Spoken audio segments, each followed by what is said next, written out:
कौन है असली माँ? यह कहानी 250 साल पहले की है। एक औरत को शादी के 10 साल हो गए थे, लेकिन उसे संतान सुख नहीं मिला था। बच्चे को पाने के लिए उस औरत ने ना जाने क्या क्या उपाय किए थे। डॉक्टरों के पास गई थी, बाबा भक्तों के पास गई थी, जिसने जिस मंदिर, जिस मस्जिद, गुरुद्वारा या चर्च में जाने के लिए कहा, उस हर जगह गई थी। जिस ईश्वर का नाम लेने के लिए कहा, उस ईश्वर का नाम लिया था, और जितने उपाय या उपवास करने के लिए कहे सब किए। कहते हैं ना कि अगर दिल से और तन मन धन से कोई चीज़ चाहो तो मिल जाती है। इस औरत को भी उसकी तपस्या का वरदान उसके बेटे के रूप में मिल ही गया। 10 सालों के दुख, दर्द और पीड़ा अपने बेटे का चेहरा देखते ही सुख, खुशी और संतुष्टि में बदल गया। लेकिन अभी शायद उसकी तपस्या बाकी थी। शायद ईश्वर को अभी उसकी और परीक्षा लेनी थी। जब उसका बच्चा 2 वर्ष का हुआ तो एक दूसरी महिला ने उसका बच्चा चुरा लिया।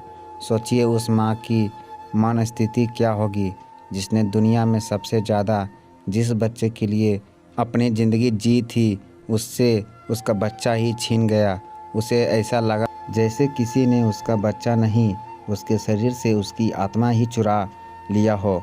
उस दिन से उस माँ का जैसे खाना पीना, सोना सब छूट गया था। उसे ना भूख लगती, ना प्यास लगती, ना नींद आती। हर मानव चाहे वह कैसी अपने बच्चे को ढूंढने में उसने ज़मीन आसमान एक कर दिया, और आखिरकार उसने अपने बच्चे का पता लगा ही लिया। वह पहुंच गई उस चोर औरत के पास अपने बच्चे को वापस लेने के लिए। जब बच्चे की मां ने उस चोर औरत से अपने बच्चे को वापस पाना चाहा, तो वह औरत ऐसा जताने लगी जैसे वह उसका खुद का बच्चा हो।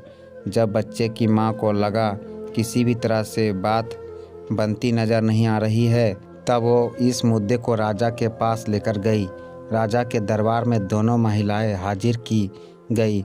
दोनों ही औरतें इस बच्चे पर अपना पूरा हक जताने लगी।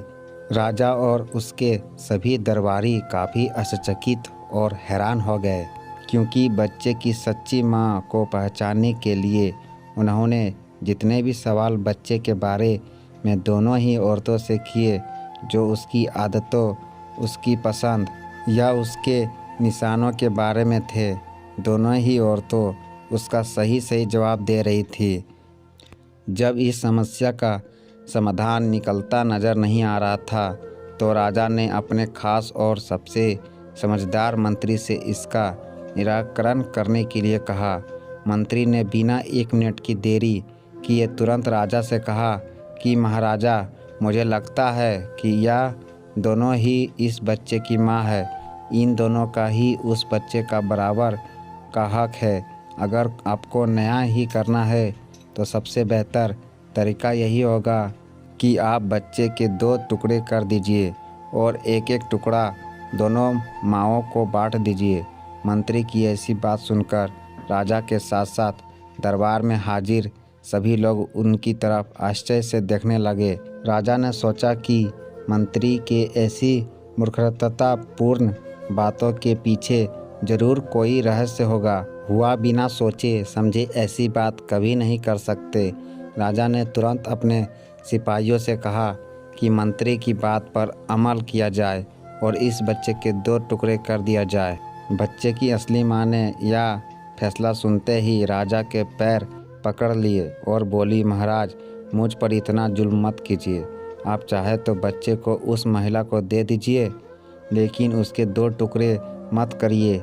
मेरा बच्चा मेरे पास नहीं रहा तो चलेगा, इस दुनिया में तो रहेगा। मंत्री जी ने राजा से कहा, महाराज, यही उस बच्चे की असली माँ है, और जो वहाँ पर शांत खड़ी है वह है चोर। राजा ने तुरंत उस बच्चे को उसके असली माँ को सौंपने के लिए कहा और उस चोर औरत को फांसी की सज़ा सुनाई। बच्चे की असली माँ को उस दूसरी औरत पर, जिसने उसका बच्चा चुराया था, दया आ गई, क्योंकि उससे मिलने के बाद उसे यह पता चलता कि वह भी उसी परिस्थिति से गुजर रही थी जिससे वह 10 सालों से गुजरी थी। इस औरत ने अपने बाँझपन के चलते अपनी गोद भरने के लिए उस बच्चे को चुराया था और चुराने के बाद भी वह उस बच्चे को अपने खुद के बेटे की तरह प्यार करती थी। बच्चे की असली माँ ने दरबार में विनती कर उस औरत को माफ़ करने के लिए कहा। दोस्तों, यह कहानी हमें बताती है कि कैसे एक माँ अपनी औलाद के लिए कुछ भी कर गुजरती है, और यह भी सच बात है कि एक माँ का दर्द दूसरे माँ से ज़्यादा कोई नहीं समझ सकता। आशा करता हूँ ये कहानी आप लोग को अच्छा लगा होगा तो एक लाइक सब्सक्राइब ज़रूर कर देना। धन्यवाद।